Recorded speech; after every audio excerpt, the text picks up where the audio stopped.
এটা আমাৰ হাতত থকা এই মেগীটো। নমস্কাৰ বন্ধু বান্ধৱ আইমাতৃসকল, মিষ্টাৰ কলা ল'ৰাৰ অন্য এটা মিনি ব্লগলৈ স্বাগত। আজিৰ মিনি ব্লগটোৰ প্ৰথম আৰু প্ৰধান উদ্দেশ্য হৈছে 5 টকীয়া মেমি আৰু কণীক নতুন পদ্ধতিৰে বনাই খাই চোৱা। বনোৱাৰ আগতে প্ৰথম কামটোৱে হৈছে আমাৰ মেগী পেকেট গুড়া কৰি লোৱা।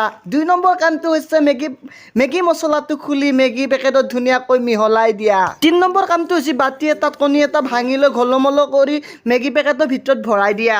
এতিয়া মেমিৰ পেকেটটো হাতত লৈ চামুচ এখনেদি ধুনীয়াকৈ কণী আৰু মেমিখিনি ঘলমল কৰি মেমিৰ পেকেটটো চিলাই মাৰি দিয়া। চচপেন এটাত পানী লৈ গেছটোত বহাই দি পানীখিনি উতলাৰ পিছত ধুনীয়াকৈ মেগী পেকেটটো ডুবাই দিয়া।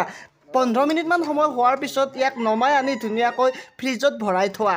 পেকেটটো ঠাণ্ডা হোৱাৰ পিছত ফ্ৰিজৰ পৰা ওলাই আনি ইয়াক আনবক্সিং কৰাহে কথা। খাবাৰ কাৰণে ময়ো পুৰা ফুল এক্সাইটেড হৈছোঁ। ইউটিউবত দেখি প্ৰথমবাৰ বনাইছোঁ আৰু মোৰো বস্তুখিনি হৈ গৈছে ৰেডি। চাকচোন মেমি আৰু বনাই উঠি মোৰো ৰখি থকা ধৈৰ্যই নাই। এক কামাৰ মাৰি চালোঁ, কি মজা লাগছিলে খাই। তহঁতেও এনেকৈ বনাই খাই চাবিচোন।